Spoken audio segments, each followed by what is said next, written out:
আসসালামু আলাইকুম। প্রথম আলোতে আরেকটি রিপোর্টের বিশ্লেষণ, সেটি হচ্ছে আজিজের ভাইদের এনআইডি এক পা এগোতে ইসির কেন ৩ বছর লাগলো।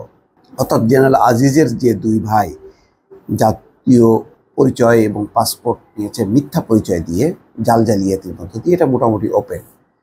এবং এটা ২০২১ সালের ৮ই ফেব্রুয়ারি প্রথম আলোতে এটা প্রতিবেদন আকারে প্রকাশ হয়েছিল। ২১, ২২, ২৩, ২৪ ৩ বছরের বেশি সময় পার হয়েছে। এখন তারা একটা কমিটি করেছে। তো নির্বাচন কমিশন যেহেতু জাতীয় পরিচয়পত্র দেয় এবং তার ভিত্তিতেই পাসপোর্ট তৈরি হয়, তো এই যে এনআইডি খুব গুরুত্বপূর্ণ, যেটা জাতীয় নিরাপত্তার সাথে সংযুক্ত, এবং এই কাজে জেনারেল আজিজ প্রভাব বিস্তার করেছেন বলে যুক্তরাষ্ট্র তার উপরে নিষেধাজ্ঞা দিয়েছে। খুবই গুরুত্বপূর্ণ। সেই আমাদের দেশে কিছু হলো না, বাইরের দেশ, শক্তিধর দেশ মার্কিন যুক্তরাষ্ট্র নিষেধাজ্ঞা দিয়েছে।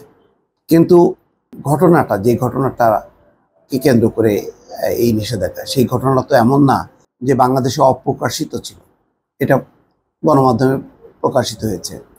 আল জাজিরার তার প্রতিবেদনে বলা হয়েছে যে তারা তাদের নাম পরিচয় পরিবর্তন করে তারা পাসপোর্ট করেছে। Deutsche Welle Khaled Mohiuddin general আজিজকে প্রশ্ন করেছিল, সে বলছিল যে বাংলাদেশের বহু নাগরিক, তাদের কি নামের বা পরিচয়পত্র এগুলি ঠিক আছে? ঠিক নেই। তার মানে এক ধরনের জাস্টিফিকেশন তিনি দাঁড় করালেন, মানে এটা তার কাছে কোনো গুরুত্বপূর্ণ না। তো এখন গুরুত্বপূর্ণ হচ্ছে, কেননা জেনারেল আজিজ ক্ষমতায় নেই, তার প্রয়োজন হয়তো সরকারের কাছে ফুরিয়েছে। বলা হয় যে ক্ষমতার ছাতি তার মাথার উপর থেকে সরে গেছে। তো এখন সরে যাওয়াতে এখন এই প্রশ্নগুলো আসছে, এবং সেই অনুযায়ী নির্বাচন কমিশনও অ্যাক্ট করছে। এখন তারা তদন্ত কমিটি করছে। কিন্তু যখন এই প্রশ্নটা উত্থাপন হলো, সাথে সাথে কেন তদন্ত কমিটি করা হলো না? পাসপোর্ট অধিদপ্তর কিভাবে পাসপোর্ট দিল, তারা কিন্তু এখনো পর্যন্ত সেই কোনো তদন্ত কমিটি করছে এটা জানা যায়নি।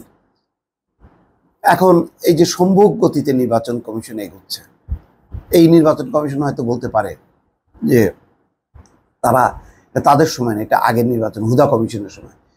তো হুদা কমিশনের একটা অনিয়ম করলো বলে এই কমিশন সেটাকে মেনে নেবে? যেহেতু পত্র পত্রিকায়, এই আন্তর্জাতিক গণমাধ্যমেও আসছে, সুতরাং তারা কেন এটার ব্যাপারে পদক্ষেপ নিল না? এটা একটা বড় প্রশ্ন। তাহলে কি এই যে নির্বাচন কমিশন বলা হয় সাংবিধানিক প্রতিষ্ঠান, স্বাধীন স্বতন্ত্র, কোথায় থাকলো তাদের স্বাধীন স্বতন্ত্র? দেখা যাচ্ছে সরকার যখন সবুজ সংকেত দিচ্ছে, তখনই এইসব প্রতিষ্ঠানগুলো নড়াচড়া করছে। যখন নাকি সরকার চায় না, তখন এই কমিশন বলি বা অন্য কেউ প্রতিষ্ঠান বলি, তারাও আর নড়াচড়া করে না।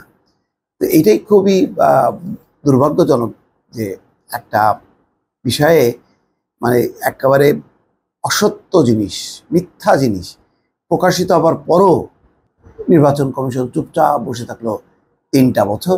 এখন তারা তদন্ত কমিটি করলো, তারা এখন দেখবে যে মানে কিভাবে কি হলো, কারা জড়িত আছে না আছে, নির্বাচন কমিশনের থেকে এটা কিভাবে এটা মেক হলো সেটা। তো প্রশ্ন হলো যে সাংবিধানিক প্রতিষ্ঠান নির্বাচন কমিশন কেন অন্য 10টা সরকারি সংস্থার মতন কাজ করে? তারা কেন স্বাধীন হয়ে নিজের মতন করে কাজ করে তারা তাদের সক্রিয়তা বা স্বতন্ত্র স্বাধীনতা সেটা জানান দেয় না? এটা হচ্ছে একটা প্রশ্ন। দর্শক ভালো থাকবেন। আল্লাহ হাফেজ।